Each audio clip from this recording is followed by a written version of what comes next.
और खबर नेटो के न्यूक्लियर बेस में संदिग्ध ड्रोन के घुसपैठ को लेकर भी है, जहां नेटो के एयरबेस में संदिग्ध ड्रोन से हड़कंप मच गया। नीदरलैंड के न्यूक्लियर एयरबेस में संदिग्ध ड्रोन पर फायरिंग की गई। 2 बार वोल्केल एयरबेस में ड्रोन की मौजूदगी बताई जा रही है। नीदरलैंड के रक्षा मंत्रालय की तरफ से इसको लेकर बहुत बड़ा दावा किया गया है। तो नेटो बेस में ड्रोन, न्यूक्लियर अलर्ट। खबर नीदरलैंड के न्यूक्लियर वेपन बेस में संदिग्ध ड्रोन की घुसपैठ को लेकर। वोल्केल एयरबेस में ही 2 बार संदिग्ध ड्रोन की घुसपैठ से हड़कंप और बेस में मौजूद एयर डिफेंस यूनिट ने ड्रोन पर फायरिंग भी की। हालांकि 20 न्यूक्लियर वेपन का यह बेस है और वोल्केल को 2 F-35 स्क्वाड्रन का भी मुख्य बेस है। हालांकि जर्मनी के बॉर्डर के नजदीक नीदरलैंड का यह सबसे बड़ा बेस। इस बीच एक और बड़ी खबर, क्योंकि नेटो के एयर स्पेस में घुसपैठ, क्या यह युद्ध का अलर्ट है?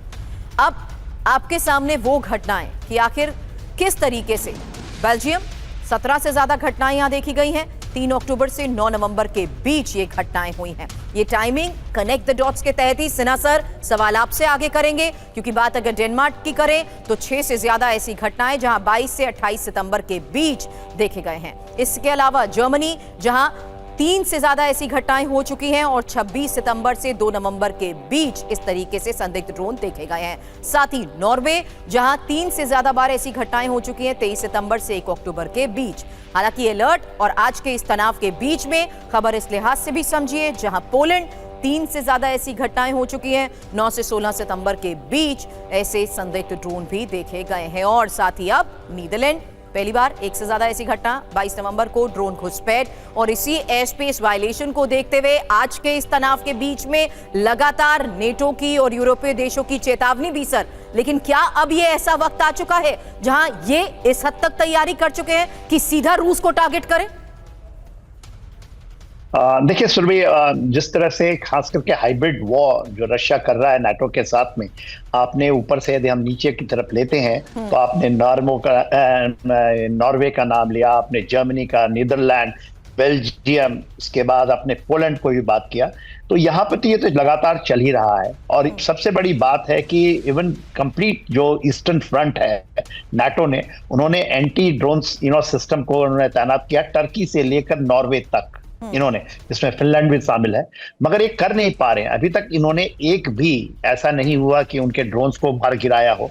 आपने रोमानिया का बात किया, F-16 को ये करते हैं, इवन जो स्क्रैम्बलिंग कहते हैं उसको स्क्रैम्बल करते हैं और मार नहीं गिरा पाते हैं, क्योंकि ये कहीं ना कहीं उनकी धरती से ही ये जो ड्रोन्स आते हैं, इतनी लंबी दूरी की जो ड्रोन्स है नहीं। तो देखिए रशिया तो हाइब्रिड वॉर कर ही रहा है। खास करके देखिए जो 28 पॉइंट्स का जो पीस प्लान आया है अमेरिका और रशिया के बीच में, Zelensky is out in that. और उनको एक अल्टीमेटम है 5 दिसंबर का है, 4 दिसंबर का है, जो एब्सोल्यूट इनको अल्टीमेटम दे दिया गया है कि आप इसको एक्सेप्ट करें। और इसमें जो खास करके यूरोप है, जिसमें नाटो भी शामिल है, यूरोपियन यूनियन भी शामिल है। और आपने जैसी बात कही कि जितने भी इनके न्यूक्लियर बेसेस हैं, और आपको पता है इनके 6 न्यूक्लियर बेसेस हैं American, these are American bases, जो अमेरिका के ग्रेविटी बम्स वहां डिप्लॉयड हैं, खास करके इन पोलैंड। तो अमेरिका इसी रशिया का एब्सोल्युटली कंसर्न है। और देखिए इसमें विली नीनी अमेरिका इसको मान चुका है। 28 पॉइंट्स के आप जाएंगे, जो उनकी पीस प्लान बनी है, जो सीक्रेट प्लान है, उसके अंदर में वो बात मान चुका है। तो डिली डाली करके इवन वेस्टर्न जो यूरोप है वो भी इन चीजों को मान लेगा, क्योंकि अमेरिका ने कहा है कि हम अपने बेसिस को हटा लेंगे। यदि वो बेसिस को हटा लेता है तो फिर वहां पर केवल 2 है, एक तो यूके के पास है न्यूक्लियर और दूसरा है जो फ्रांस के बाद में। But they will not get the nuclear umbrella in that area. America कहता है कि यदि आप नहीं लाइन पे आएंगे तो हम we will remove all this thing, we will take it back. जब तकरीबन 100 ग्रेविटी बम डिप्लॉयड है इन 6 बेसिस के। इसीलिए ये तैयारियां, ये चेतावनी और जिस तरीके के प्रोजेक्शन होते हैं, ये एक बहुत बड़ा संकेत होते हैं। आप तीनों ने हमें ज्वाइन किया ओवरऑल इवैल्यूएशन एनालिसिस के लिए, बहुत बहुत शुक्रिया आपका। फिलहाल एक बड़ी खबर है, जहां यूक्रेन में रूस के ड्रोन पर यह मिसाइल से अटैक हुआ और हवा में नष्ट किया गया रूस का शाही ड्रोन, जहां एक ड्रोन नष्ट करने के लिए लाखों डॉलर की मिसाइल का किया गया इस्तेमाल।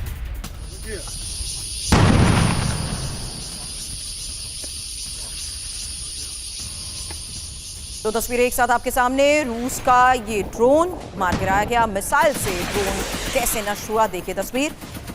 M2 गन से ड्रोन को नष्ट किया गया।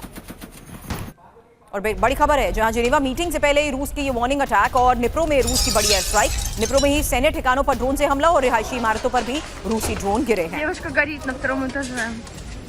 इससे पहले लगातार तस्वीरें टर्नोपिल से भी आ रही हैं। रूस के हमलों से भारी तबाही टर्नोपिल में मचाई जा चुकी है, जहां मिसाइल हमले में अब तक 33 लोगों की मौत का दावा और 94 लोग मिसाइल हमले में घायल हुए हैं। 6 लोगों की तलाश अभी भी जारी है, यूक्रेनी अधिकारी के हवाले से ये रिपोर्ट। अब यूक्रेन पर समझौते का दबाव अमेरिका बढ़ाएगा, जहां यूक्रेन पर नेटो को अमेरिका की ये चेतावनी, ज़ेलेंस्की ने समझौता नहीं माना तो गंभीर नतीजे होंगे, भविष्य में और बदतर स्थिति का सामना करना होगा। अधिकारियों के हवाले से ही द गार्डियन की ये रिपोर्ट। ट्रंप के पीस प्लान पर नेटो देशों को संदेह। हालांकि रिपोर्ट में दावा किया जा रहा है कि ट्रंप के प्लान से सहमत नहीं है कई यूरोपीय लीडर, और ब्रिटेन के पीएम कीर स्टारमर का ट्रंप प्लान पर सवाल। पीस प्लान पर और काम करने की जरूरत है, सीमाओं के बलपूर्वक नहीं बदलना चाहिए, यूरोपीय काउंसिल की तरफ से कहा गया। हालांकि बड़ी खबर है, पीस प्लान पर ट्रंप का यह नया बयान, जहां पीस प्लान फाइनल ऑफर नहीं है और युद्ध खत्म करने के लिए कई विकल्प मौजूद हैं, किसी ना किसी तरह युद्ध खत्म करेंगे।